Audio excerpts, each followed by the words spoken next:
It's always the Jews, isn't it, Mr. Pilate? Sure as shit was in Judea, missy. You want to know what I think? I think this whole story about you hemming and hawing about what to do with Jesus is just a load of made-up crap written by Jewish Christian evangelists seeking to broaden the appeal of the Jesus story to the Roman Empire. There is nothing about you, Mr. Pilate, absolutely nothing that would suggest for even a second you would have even a passing hesitation about putting any Jew to death, let alone a revolutionary figure like Jesus, who was being proclaimed Messiah, who had entered the city of Jerusalem to crowds of cheering supporters, and who the very next day had incited a riot at the temple. You hated your assignment, you hated Judea, and Mr. Pilate, you hated Jews. Hated them. You hated them because they contested you. You hated them because they fought back. You hated them because they clung to their religious beliefs and were willing to die for them. But most of all, Mr. Pilate, I think you hated them because you knew they were stronger than you were. And I think that bothered you a great deal. I think that made you vengeful and resentful and furious. I think it made you feel small and inadequate. I think it gave you skin irritations and nervous tics. I think it kept you up nights and made you count the days till you were back in the safe, bourgeois comfort of Rome. That's what I think. I think you are hiding behind historical inaccuracies and outright lies. I think you are a liar and a fraud. I think that when Jesus was brought before you, you didn't see a god or a prophet.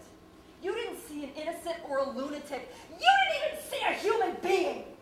All you saw, Mr. Pilate, was one more Jew. And you didn't hesitate. Why would you? You didn't wash your hands, Pontius Pilate. History did it for you. Isn't that true? You know what? I've had about enough of this here. You were a man, Pilate. You'd own up to the truth. The truth? What truth are you talking about, Red? The truth is I was named a saint by the Ethiopian church. The truth is I was made a martyr by the Christian church 348 AD. That's the damn truth. A Christian martyr? Did I stutter, girl? I guess that's what they mean about history being a lie agreed to. A lie? What you know about what's the truth and what's a lie? What you know about my life? All you got to go on is some book written 4 different ways by 4 different Jews that wasn't even there in the first place. What you know about my history after I left Palestine? What you know about what I might have did or did not do when I went back to the motherland? That's right, you don't know jack. They didn't put that part in the story, did they? Shit, you and your presumptuous nature reminded me more and more every minute of my ex-wife, Rhonda. Believe me, that ain't no compliment. Yeah, I met that Jesus fella. Seemed like a pretty fine fella to me. He dressed like a hobo. He smelled like a goat. You give him a shower and a shave, basically he'd have been all right.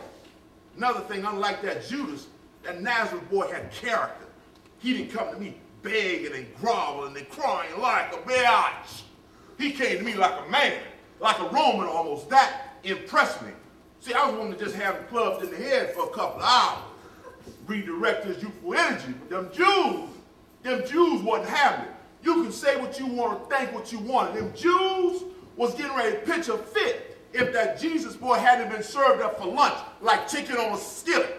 Like that weekend right there, they had the numbers on us.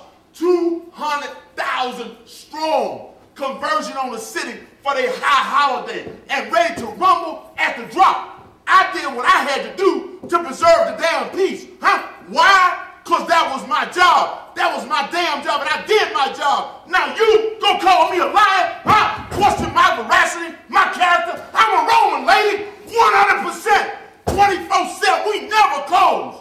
Under my ball sack is stamped Veritas, and that means truth. And my honor is defined by my integrity. My integrity is defined by my truth. I defy you. He has not found one shred of evidence to support this wild defamatory claim. Shit, you better check the resume 2 times before you come trying to sweep your dirt under the Roman rug. I'm clean like a dove, ready for love. I live in heaven. Where you live at, girlfriend? Tell you what, though. When you get your hair straightened out, why don't you give me a call when you want to, I'll take you down to the aqueduct for a pizza and a tussle. Show you my tattoos. Any more questions? I think, Mr. Pilate, you've told us all we need to know. All right, then, boo. I'm going to roll out.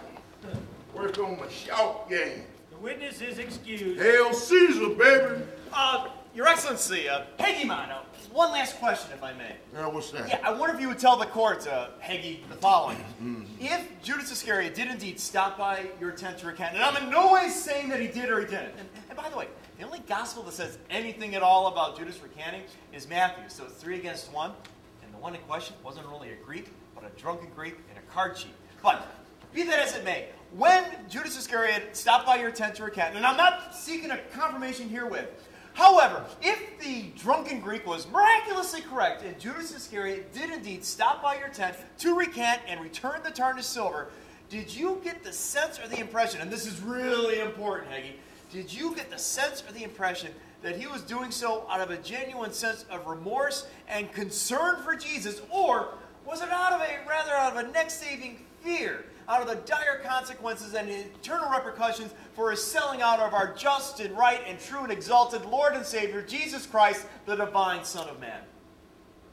I'm a man, despite this defense counsel, who knows something about remorse, personal and otherwise. In my day, I looked in the eyes of maybe 10,000 accused men, sat in judgment of them, spared a few, executed plenty, sent them to face the whip, the cell, the gallows, the cross, sent a few of them home as well.